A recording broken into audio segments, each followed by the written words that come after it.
तो दोस्तों, जैसा कि आप लोगों ने वीडियो में देखा कि एक पत्नी दहाड़े मारकर रो रही है क्योंकि उसके पति की हत्या हो चुकी है और पति के डेड बॉडी के पास वो दहाड़े मारकर रोई जा रही है और वहाँ मौजूद सभी लोगों की आंखें नम हो जा रही है उस पत्नी की हालत देखकर। सबकी सब लोग हैरान हैं क्योंकि उसके आगे पीछे अब कौन है, उसकी भरी जिंदगी जो है बर्बाद हो चुकी है। इसीलिए लोग उसे सांत्वना भी दे रहे हैं। तो दोस्तों, बने रहिए वीडियो में, आगे की सच्चाई हम आपको बताते हैं। फिलहाल दोस्तों, नमस्कार, मैं हूँ रचना सिंह। आप देख रहे हैं खबर यूपी की। तो चलिए शुरू से शुरू करते हैं। दोस्तों, जिस आदमी की हत्या हुई है उसका नाम महेश गौतम है और जो पत्नी रो रही है उसका नाम पूजा गौतम है। तो दोस्तों, महेश गौतम जब जिंदा था, जिस दिन लास्ट दिन उसको जिस दिन वो जिंदा था, वो घर से बाहर जाने लगा तो अपनी पत्नी से बोला कि मैं बाहर जा रहा हूँ, शाम को आऊँगा तो मुर्गा मतलब चिकन लेकर आऊँगा और आज चिकन बनेगा। पूजा बोलती है ठीक है, आप ले आइएगा। इतना कहकर महेश घर से बाहर चला जाता है, लेकिन उसे क्या पता था कि वो वापस ही नहीं आएगा। रात से सुबह हो गई लेकिन महेश वापस नहीं आया। घर वाले भी परेशान हो गए, पत्नी भी परेशान हो गई। तभी गांव वालों ने डेड बॉडी देखा, एक महुए के पेड़ के नीचे एक डेड बॉडी थी। उसे सब लेकर आए, पहचान की गई वो महेश की थी और वही पत्नी दहाड़े मारकर रोने लगी और सब लोगों को दुहाई दे रही थी कि मतलब अब मैं कैसे जीऊँगी, हमारी ज़िंदगी बर्बाद हो गई, हमारे बच्चे अनाथ हो गए। बहुत सारा सब लोग भी देख के उस पत्नी को सांत्वना दे रहे थे। फिलहाल दोस्तों, ये सूचना पुलिस के पास गई। जब पुलिस इस केस में जाँच करने लगी, तब जाके हकीकत सामने आया कि इस घटना को अंजाम किसने दिया था। तो दोस्तों, दरअसल दोस्तों बात ये थी कि जो पत्नी पूजा थी, पूजा अपने प्रेमी के साथ मिलकर ये साजिश रची थी और शुरुआत में दोस्तों जो महेश गौतम था, पूजा का पति महेश गौतम, वो बाहर नौकरी करता था। इसी दरमियान पूजा जो है जयप्रकाश के संपर्क में आ जाती है और जयप्रकाश बिजली विभाग में काम करता है और काफ़ी समय से दोनों में अफेयर चल रहा था। लेकिन समय के साथ जो है महेश जो है घर वापस आ जाता है और उसने साफ कह दिया कि अब मैं बाहर कमाने नहीं जाऊँगा, घर पे ही रह के अपना रोज़ी-रोटी चलाऊँगा।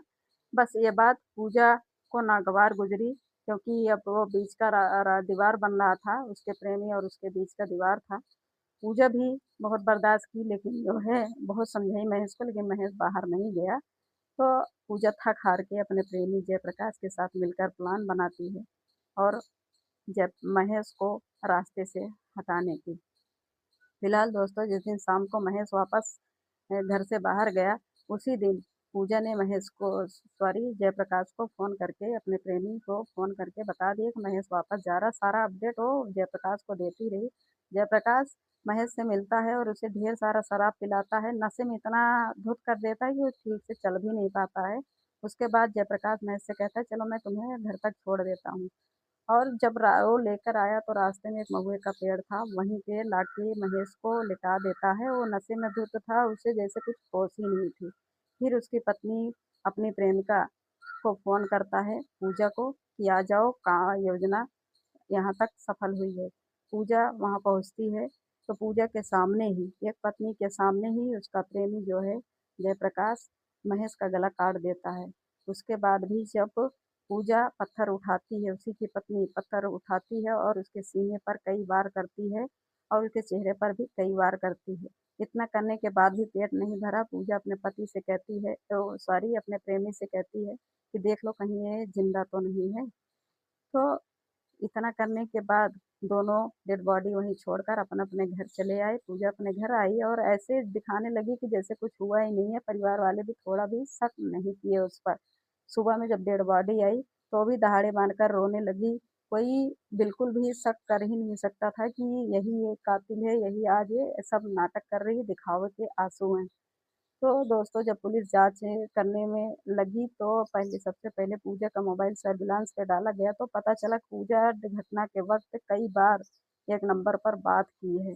तो जब उस नंबर का पता लगाया गया तो नंबर जयप्रकाश का निकला, तो बाद में पूजा को ही गिरफ्तार किया गया। जब सख्ती से पूजा से पूछताछ हुई, तो पूजा ने अपना गुनाह कबूल किया, जयप्रकाश को भी पकड़ा गया और लोग भी आज भी उसके दिखावे पर जिस तरह से वो रो रहे थे अपने पति की डेड बॉडी के पास, आज भी लोग विश्वास नहीं कर रहे हैं कि इतनी बड़ी शातिर, इतना दिमाग वाली निकलेगी ये पूजा गौतम। दोस्तों फिलहाल ये कलयुग है, कुछ भी हो सकता है, कह नहीं सकते हैं और अभी भी जांच और बाकी चल रही है। और फिलहाल दोस्तों पूजा गौतम और जयप्रकाश जेल में हैं। अब आगे क्या होता है पुलिस में प्रक्रिया किया में क्या शराब होती पिला है, करके, कानूनी अधिकार से शराब उसको तो जेल हो अत्यधिक चुकी पीने है। आगे की प्रक्रिया में देखिए सजा क्या होती है। अभी तो दोनों पकड़े हुए हैं, जेल में हैं और जांच भी चल रही है। तो दोस्तों फिर मिलते हैं अगले वीडियो में, तब तक आप लोग सतर्क रहिए, सावधान रहिए, स्वस्थ रहिए, सुरक्षित रहिए और वीडियो अच्छी लगी तो लाइक सब्सक्राइब जरूर करें और हमें कमेंट में जरूर बताएं। फिर मिलते हैं। और इसकी पत्नी ने जो है ईंट से सीने पर वार किया, जिसकी वजह से इसकी मृत्यु हो गई। दोनों अभियुक्तों की गिरफ्तारी